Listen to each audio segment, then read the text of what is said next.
ini mahal. Lanjut. Halo guys, kami dari kelompok 5 Studi Kelayakan Bisnis UNS.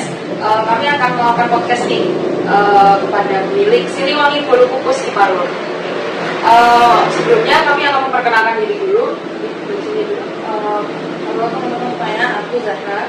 Oke, halo teman-teman, nama aku Leoni. Halo teman-teman, nama aku Iwan. Halo teman-teman, nama aku Giga. Halo guys, nama aku Ferry Ahmad Maulana. Untuk mengawali mau tanya-tanya mas tentang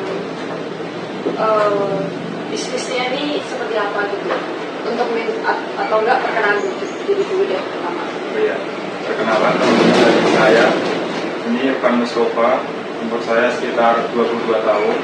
Di sini bisnis yang kami geluti adalah Siliwangi Bolu Kukus. Yang di sini di Solo ini merupakan sudah ada 3 cabang dari kami.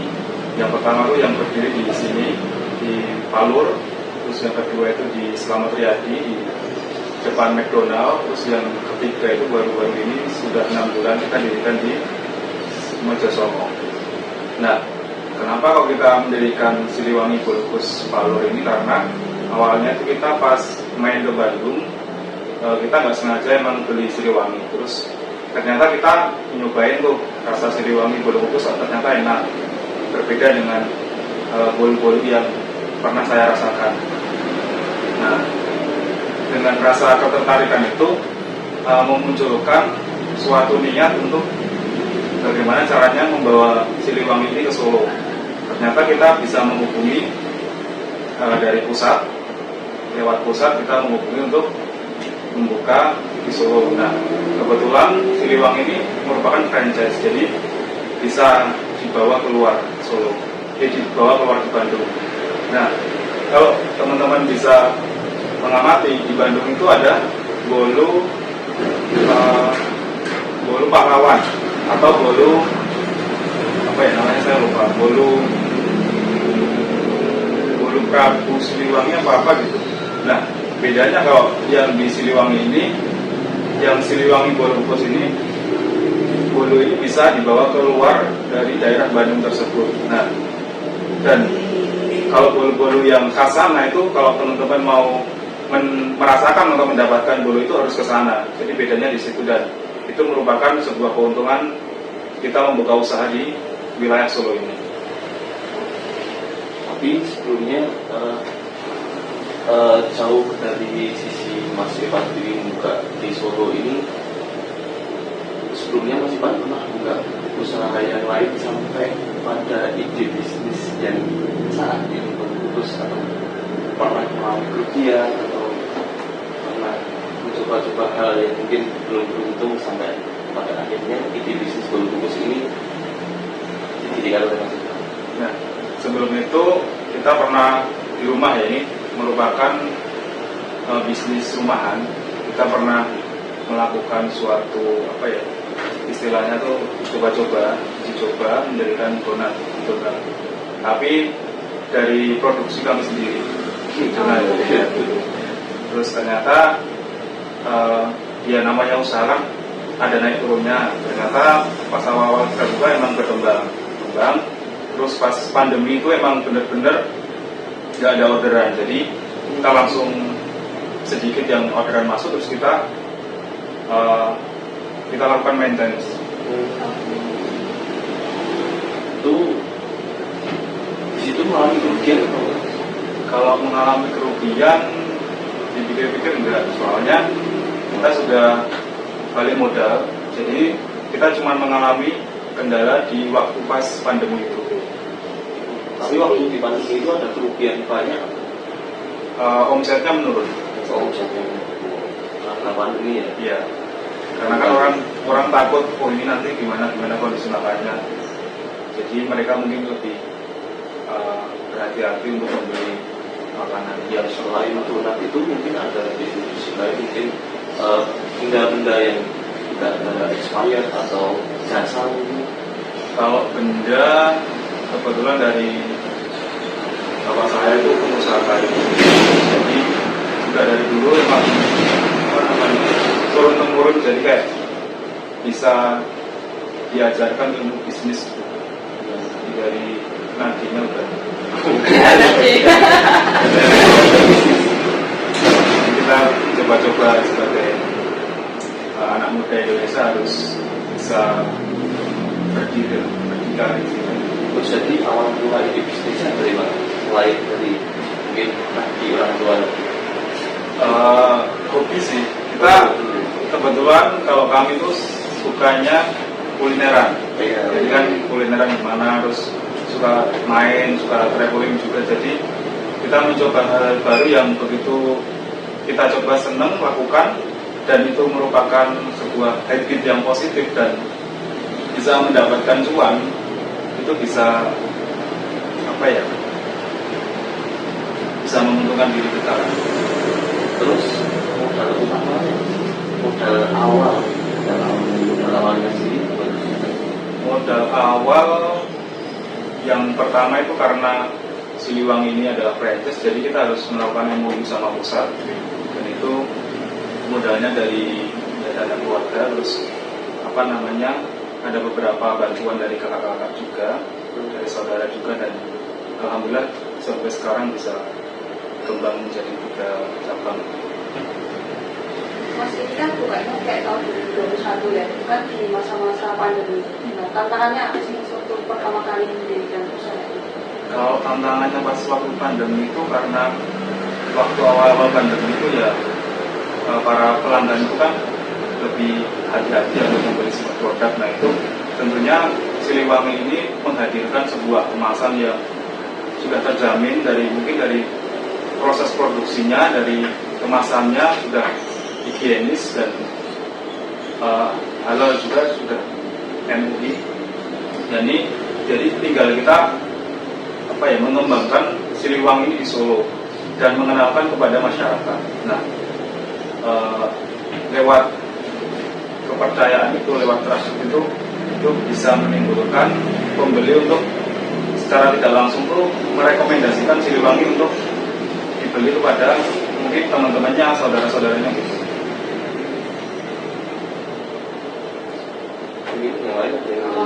Kalau dari izin usahanya itu semuanya dari pusat atau ada yang masuk sendiri? Kalau izin usahanya dulu emang kita awalnya izin ke pusat, terus pusatnya itu bisa istilahnya tuh melakukan pelatihan lah ke kita bagaimana cara nanti standar toko tuh harus kayak ini, ada kacanya, terus ada ruangan ber-AC, lampunya harus ada minimalnya kayak yang direkomendasikan tuh ini. Nah kita tinggal nyari mungkin nyewa toko atau beli toko, nah nanti tinggal laporan ke pusat ini sudah tersedia, nanti dari pusat tinggal istilahnya membimbing kita kayak itu, nanti dari kapan bukanya, bagaimana promosinya, bagaimana cara menjualnya yang baik, ya bisa semuanya. Mas Ivan ini kan kan sekarang sebagai anak muda, nah motivasi apa yang membuat Mas Ivan itu dan juga tidak takut untuk rugi berjualan seperti ini?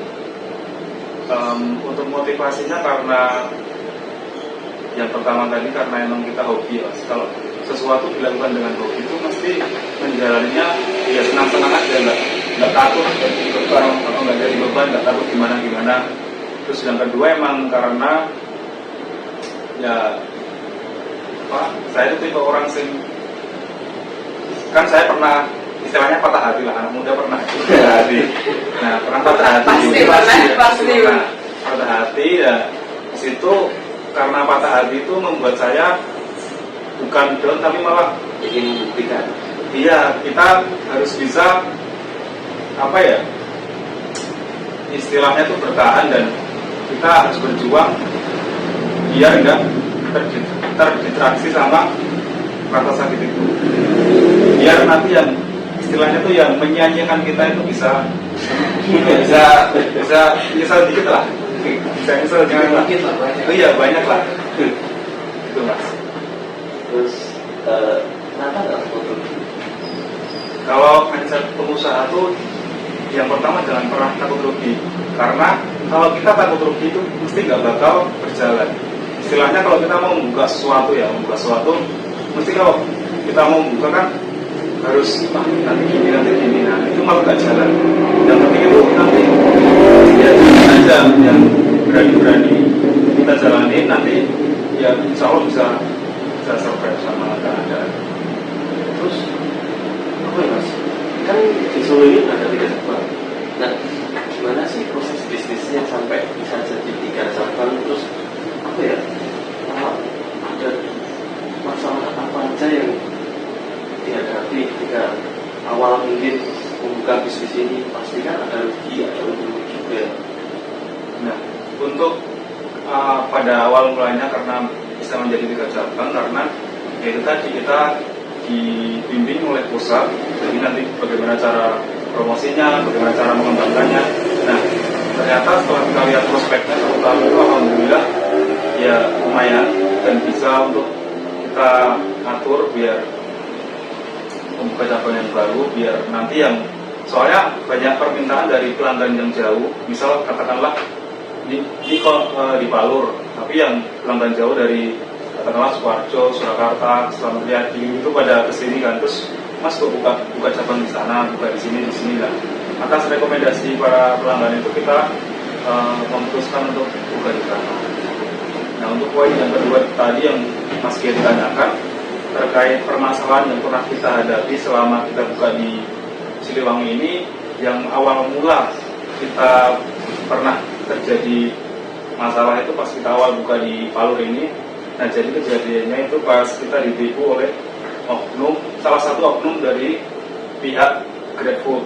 Nah, itu kan kita mendaftarkan istilahnya toko online di Shopee Food, GoFood sama GrabFood. Nah, ternyata dari pihak creator di Jakarta sana yang mengaku-ngaku dari GrabFood itu menanyakan sebuah data-data yang kita punya, yang nanti data itu mau dijadikan syarat untuk pendaftaran di GrabFood itu. Nah, ternyata setelah kita kasih baik itu data riwayat pribadi, terus rekening segala macam, PIN, nah itu ternyata rekening kita disedot sama pihak sana.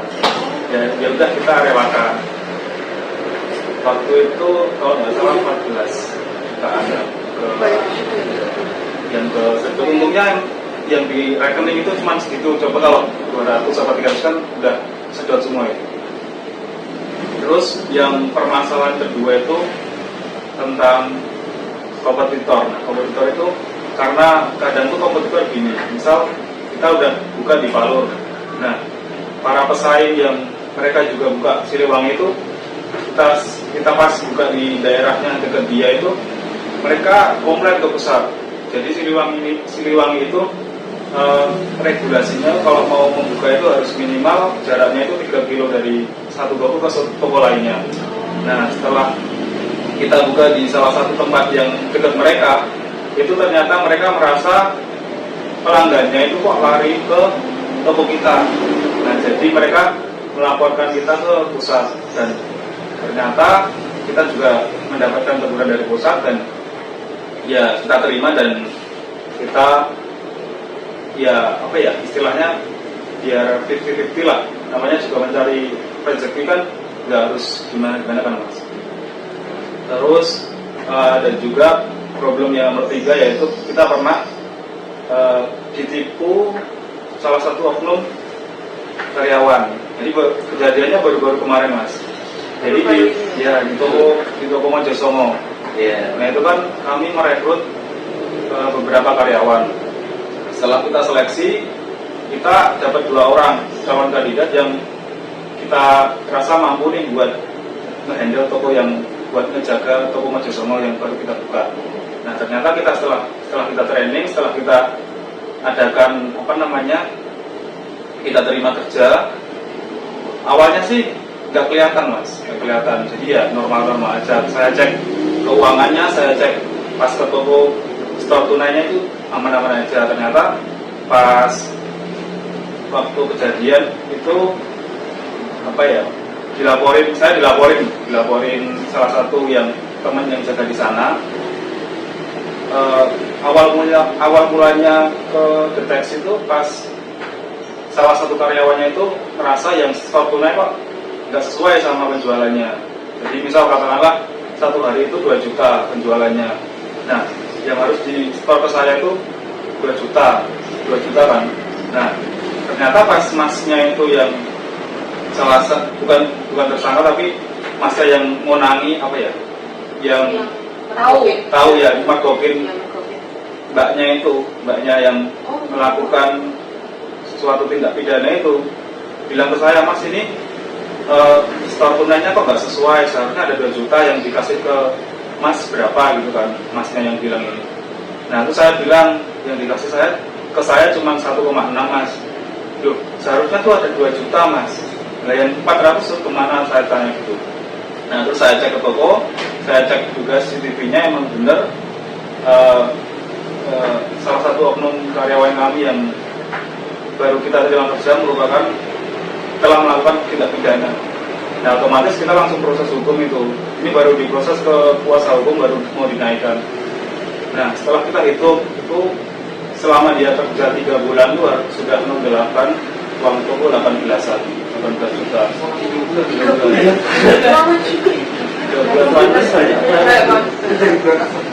Itu kita terima dia itu kalau nggak salah saya ingat September. Pas saya magang itu kan, September saya magang, saya sibuk terus saya cari yang penggantinya, terus ternyata saya cek 3 bulan kok yang di store saya kok kurang-kurang terus, padahal uang tunjukkan di kasir, di aplikasi kita kan ada Mas, itu namanya sudah terdata, sudah kita cek harusnya yang di store itu 2 juta, kok yang dikasih ke saya kok cuma 1,6.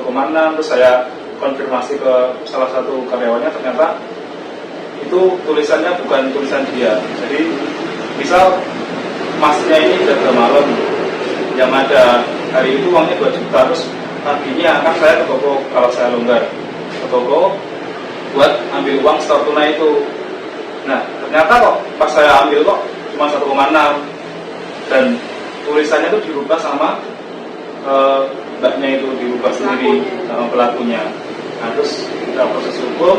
Awalnya kita pecatnya itu emang ya karena kita nggak tega ya, maksudnya dia kan orang jauh, orang berobokan, orang jauh, kita memang kasihan sama dia juga, apa namanya, bapaknya udah meninggal katanya. Terus ternyata ya udah kita pecat secara baik-baik lah, maksudnya biar dijadikan pelajaran, biar dijadikan punishment buat dia, teguran juga, nanti kita proses hukum tapi harus berlanjut. Mirip ya sama teman kita. Jangan gitu, jangan buka di sini. Terus bagi Mas, kalau untuk sistem ini Mas, kan diproduksi dari Bandung ya? iya. Nah itu kita misalkan ke pusat 10 dus rasa ini, 10 dus rasa ini kita harus bayar tunai atau misalkan dari pusat nanti yang expire hanya yang dibayar hanya yang laku saja atau gimana? Untuk hal itu kita emang sistemnya itu pre-order. Jadi misal kita tuh pengirimannya biasanya hari Senin, Rabu, Kamis, sama Sabtu. Nah sebelum hari H-1 itu kita malamnya order. Katakanlah satu toko itu 150, 120 box gitu kan. Nah nanti kita order ke pusat, terus paginya atau setelah kita order itu membayarnya biasanya transfer. Nanti langsung Transfer. Terus nanti dari pusat mengkonfirmasi dan langsung malam itu langsung produksi dari pusat sana. Paginya langsung pengiriman lewat tol. Jadi paginya udah sampai di area Solo, nanti tinggal didistribusikan lewat mobil-mobil kecil. Soalnya dari pusat sana pakai mobil box besar Mas. Jadi kalau mau masuk ke gang-gang kecil ini sulit. Untuk penyimpanannya gimana sih kalau di ruang kayak Untuk penyimpanannya udah diatur dari pusat sana, minimal itu ruangan ber-AC dan suhunya itu 16 derajat. Dan biasanya kalau nggak sesuai itu biasanya yang sering kita temui itu biasanya menjamurnya atau expirednya itu lebih cepat. biasanya kan bolunya nanti jamuran gitu, nanti kita langsung nggak jual, langsung dibuang. Dan biasanya apa ya, kalau nggak sesuai dari pusat itu keju atau coklatnya meleleh, jadi kan kepanasan gitu. Oh iya. Terus ya tadi kan jauh sebelum itu ya, mulai dari pekerja mas, kan ada kesehatan. Misalnya kerjanya itu berapa mas satu-satunya? Kalau satu toko tuh kita usahakan dua orang, soalnya nanti gantian biar nggak kecapean mas ya. Soalnya tuh dulu ada mas pegawai yang dia tuh istilahnya gimana ya, nolep gitu loh, cewek tapi dia udah resign, dia itu karangannya rumahnya dan nolep gitu. Dan setelah dia udah bekerja di sini setahun lebih terus baru-baru itu udah resign karena emang udah nggak bisa diajak kerja sama, nggak bisa diajak kerja gitu lah. Karena banyak pembeli yang mengeluh kalau mas kok di sini mbaknya cuek, mbaknya pas melayani kok baru terus nggak ada senyumnya gimana, terus sampai kita tuh dikasih apa ya, penilaian di Google Maps. Jadi kan Google Maps itu menentukan banget. Nah, banyak juga saya lihat juga yang di Google Maps, kalau teman-teman bisa lihat tuh di Maps-nya itu Siliwangi Borobudur Palur, di situ ada beberapa penilaian buruk yang memang karena pelayanan kita yang dari oknum itu kurang baik. Nah, sekarang kita udah memperbaiki dan alhamdulillah karyawan udah baik-baik. Terus setelah bekerja kan berarti udah dari produksi kan dari sana. Nah, dalam satu hari ini kira-kira bisa habis berapa mas? Kalau extension ini kemarin 150-an. Itu satu hari. Extension ini 150-an karena kita kalau habis itu biasanya beli lagi di Siliwangi yang pusat di stasiun sana. Kita beli ke sana paginya sekitar 40 blok, 30 blok itu, terus kita bagi per toko mana aja yang habis. Nah, kita restock itu. Soalnya biasanya kalau nggak kita restock itu pembeli kan kecewa ya. Iya. Misal Mas Geri mau beli apa, terus memang pas extension pas butuh banget, pas habis, nah kita kan kecewa, terus nanti kesana habis gitu kan, malah mengecewakan pembeli. Gimana sih mas cara nge-branding Siliwangi Borobudur ini di Solo gitu? Maksudnya kan aku juga emang baru tahu ya Borobudur merek Siliwangi ini. Nah, gimana cara mas membranding di kota Solo tuh ada Siliwangi Borobudur ini gimana? Biar orang-orang jadi tahu gitu. Oh, ada Siliwangi Borobudur ini. Siliwangi X Gibran atau gimana? Mungkin kerjasama sama influencer Solo kan Iya. juga bisa ya. Nah, saya jawab ya Pak. Ini yang pertama pas kita awal membranding brand ini yang bisa agar masyarakat Solo tahu tuh kita promosikan lewat akun-akun Solo Raya yang terbesar. Contoh kayak Agenda Solo. Nah, kita pernah apa ya? Paid promote ke Agenda Solo yang bayar juga, tapi nggak mahal, tapi efeknya tuh udah bisa membuat masyarakat sekitar Solo Raya tuh udah tahu ini ada oleh-oleh baru nih asal Bandung, asal Jawa Barat. Nah, itu yang pertama. Terus yang kedua, kita pakai akun-akun sosial media kita yang sudah ya lumayan besar dan yang ditujukan ke area Solo ini. Jadi kalau masyarakat yang masih awam belum tahu Siliwangi bisa stalking di sosmed kita, di Instagram, di Facebook, itu ada Siliwangi yang Solo ini.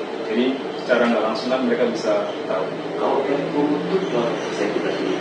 Kalau di Agenda Solo tuh biasanya tergantung durasinya. Jadi misal 1 bulan, 3 bulan mau dihapus apa di situ terus. Biasanya kalau 1 bulan tuh 350. Nanti setelah 1 bulan tuh ya udah dihapus sama Agenda Solo. Biar nanti yang paid promote yang baru-baru tuh bisa ke atas.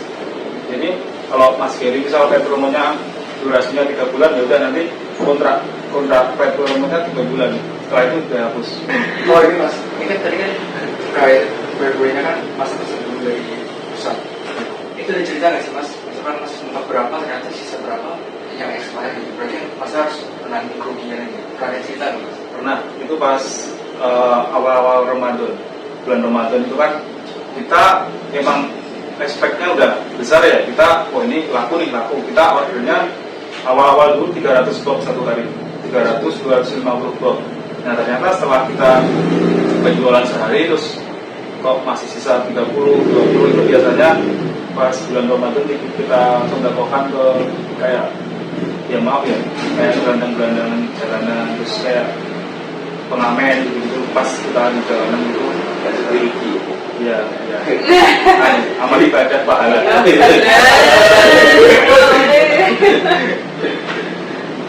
Selain itu mas, selain itu pasti misalkan nggak pasti 150 atau memang pasti sehari 150. Nah itu biasanya pas headset ini 150-an lebih. Nah Harus pas sebelumnya? hari-hari biasa tuh biasanya 120, 150, 105 gitu. Sisa ya mas ya?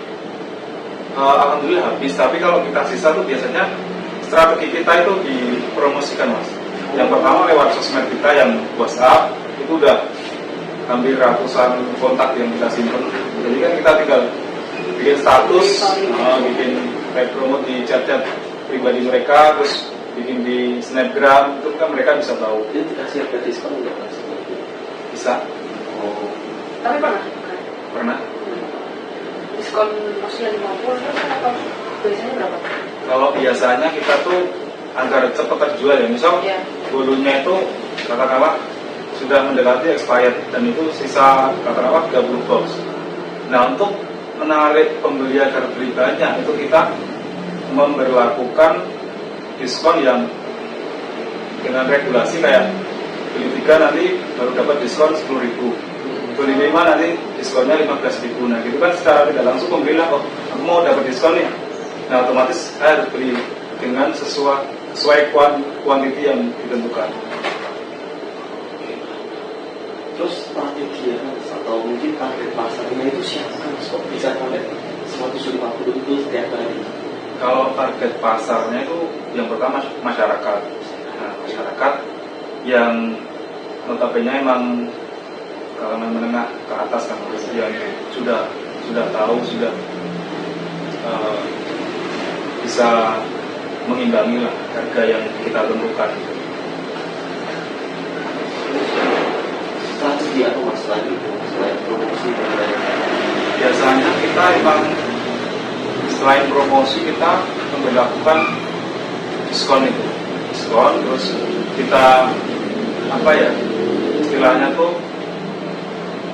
setiap pembeli yang kesini kita kasih suatu voucher yang nanti beli berapa nanti baru dapat diskon. Misal katakanlah sudah kesini 10 kali nanti ada kayak paraf atau apa tandanya, itu nanti baru ditunjukkan ini mas saya udah beli di sini 10 kali, nanti baru dapat. Terus buat kalau seperti itu izin usahanya bisa Izin usaha ini ini ya dari pusat atau semua. kalau izin usahanya emang kita awalnya kan ini franchise-nya milik pusat, maksudnya brandnya ini kan dari Bandung sana. Nah otomatis kita menghubungi dari Bandung dan kita melakukan kontrak ya di situ, bisa dikatakan mau izin buka di sini dengan kita udah punya tempat, udah punya syarat-syarat yang sudah ditentukan sama pusat. Untuk izin bangunan ini karena emang SHM dan ini nggak memerlukan izin, jadi langsung aja di branding, langsung dioles kayak yang sesuai regulasi dari pusat. Jadi kayak kaca, terus lampu sorot, AC, terus TV itu sudah harus disiapkan. Terus kira-kira Mas Irfan ini punya ide atau kedepannya mau mengembangin bisnis ini kayak gimana Mas? Kalau itu saya malah tertarik di bisnis kayak minuman. Kan saya mau nyoba-nyoba bikin brand sendiri. Tapi emang karena kesibukan jadi belum sempat. Nah, brandnya itu nanti ya kalau jadi ya mau dikasih di belakang mainnya itu lah, sekitar jalan Kartika itu. Mungkin ya nanti gimana longgarnya. Kenapa minuman? Kenapa nggak lanjutin Siliwangi ini di berbagai tempat di kota Surakarta? Kalau kenapa minuman, karena saya rasa pas kemarin cuaca panas itu kan banyak tuh timbul banyak estet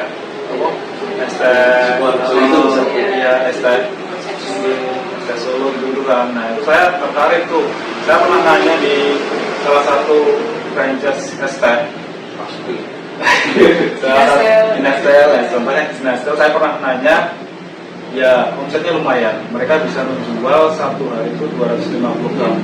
Cuma jual air ya? Iya, jual air 250 cup, dan ternyata setelah 3 bulan udah balik modal. Jadi kenapa saya tertarik ke minuman, karena itu saya pernah beli es teh di salah satu brand di Solo ini, terus saya nanya itu dan saya tertarik.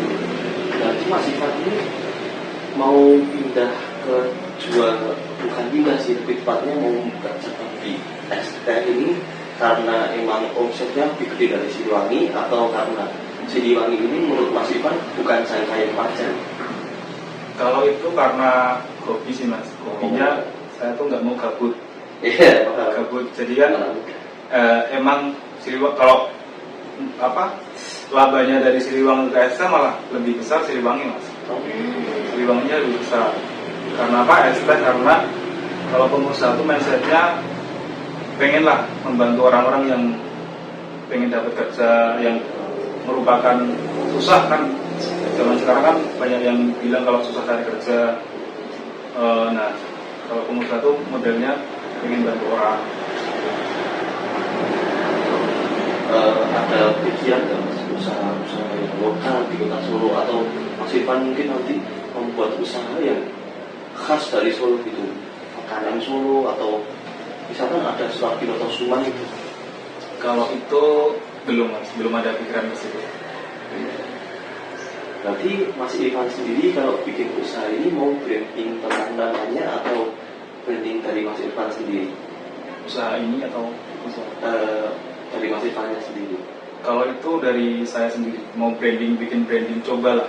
Maksudnya kan saya tuh pernah belajar dari salah satu cabang pusat sana, cara membesarkan. Soalnya yang mendirikan Siliwangi ini karena yaitu salah satu tangan kanan. Kalau teman-teman tahu Bolu Pahlawan, tangan kanan ternyata sukses tuh dia. Tangan kanannya bisa mendirikan Bolu Pahlawan di berbagai tempat. Terus saya tanya-tanya gimana tips and tricksnya, terus saya tertarik untuk ya membuka usaha yang dari brand saya sendiri, walaupun nanti mulai dari kecil. Nanti Mas Ivan juga mau ini ya, apa namanya, bikin usaha yang brandnya itu miliknya Mas Ivan. Kalau itu ya mau Mitsu. coming soon. Bisa chat di sini ya. Kalau ada yang mau ini bisnis bareng Mas Irfan, kan Mas Irfan ini kan ini ya kayak udah dari 2021 itu berbisnis. Pikirannya itu kan nggak mungkin dari 2021. Pikir tentang bisnis ini kan udah mungkin dari 2019, 2011. Nah kalau dari aku sendiri ini kan, kita kan sebagai mahasiswa itu pasti punya yang namanya smartphone. Nah dari smartphone sendiri kan kita juga bisa menghasilkan uang juga. Nah kita sebagai mahasiswa ini ada ide bisnis apa sih Mas yang bisa dilakukan melalui gawai atau smartphone yang kita gunakan? Kalau itu pernah kepikiran nggak? pernah. Kalau saran saya itu, saya punya teman yang dia itu merupakan salah satu influencer. Nah, influencernya di Shopee, mainnya di Shopee. Nah, kalau teman-teman tahu tuh sekarang ada kayak Shopee affiliate ya. Nah itu dengan cuma teman-teman bikin story di akun sosmed kalian dan merekomendasikan brand atau produk yang di toko Shopee itu, nanti teman-teman bisa dapat komisi yang lumayan, yang buat nambah-nambah uang jajan lah istilahnya. Sekali kalau saya baca-baca itu emang syaratnya dan caranya tuh mudah, tinggal kita share, terus nanti kalau ada salah satu mungkin di situ penonton story atau penonton sosmed kita yang nonton terus dia check out dan beli produk yang kita share, itu nanti kita langsung dapat komisi di akun Shopee affiliate kita. Nah, nanti kalau misal 1 minggu itu bisa lebih dari 1 juta, itu langsung ditransfer ke rekening. Tapi kalau tidak mencapai 1 juta, nanti dijadikan Shopee Pay oleh pihak Shopee-nya. Nah, teman-teman saya yang influencer itu 1 minggunya 30 juta. Jadi kayak, wah, saya juga tertarik ini, tapi ya lihat kondisi belum ada pasangan, jadi ya ya masih ditanggung sendiri mas, apa-apa sendiri. Boleh langsung menghubungi. Mas Geri, gimana Mas Geri? Terus dari aktivitas sendiri, kenapa kok enggak jalan itu sambil bisnis? Sebenarnya saya sudah mulai, cuman karena keterbatasan waktu dan tenaga saya, jadi kadang tuh saya cuman upload katakanlah 3 hari sekali. Kalau teman-teman saya memang sering sehari bisa upload 10 produk, sehari 20 produk. Nah itu kan, dan memang akun sosial medianya mereka udah besar dan banyak yang bisa terdistract yang buat membeli tempat toko itu. Jadi secara tidak langsung mereka dapat komisi walaupun cuma bikin story.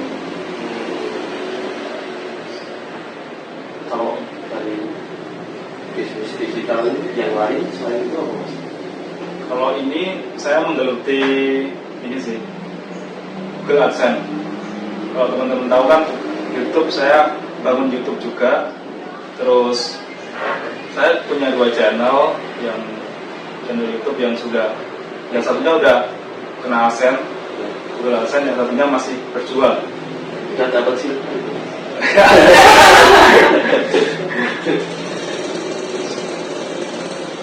Terus mungkin Yang terakhir nih mas, buat teman-teman yang seumuran mas dan seumuran kita, ada pesan-pesan nggak sih supaya kita tuh termotivasi gitu untuk mulai buka bisnis kita sendiri?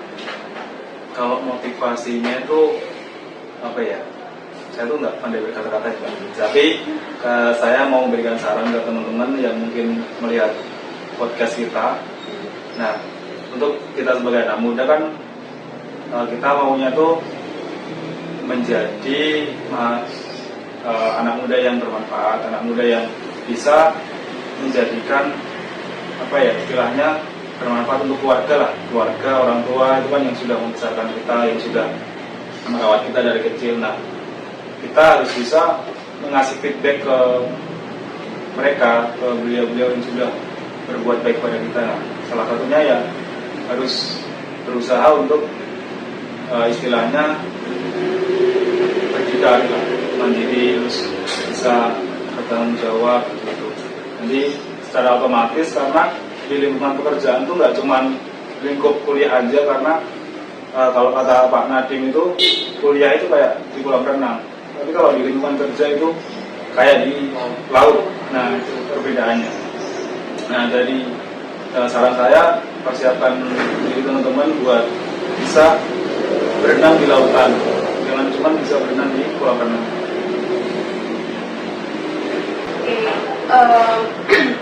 Mungkin sekian untuk podcast kita hari ini. Terima kasih juga untuk Mas Irfan yang sudah meluangkan waktunya dan bisa sharing-sharing ke kita bagaimana cara mendirikan Siliwangi Bulu Kudus ini. Oke, sekian kami dari kelompok 5 Studi Kelayakan Bisnis UNS. Terima kasih guys.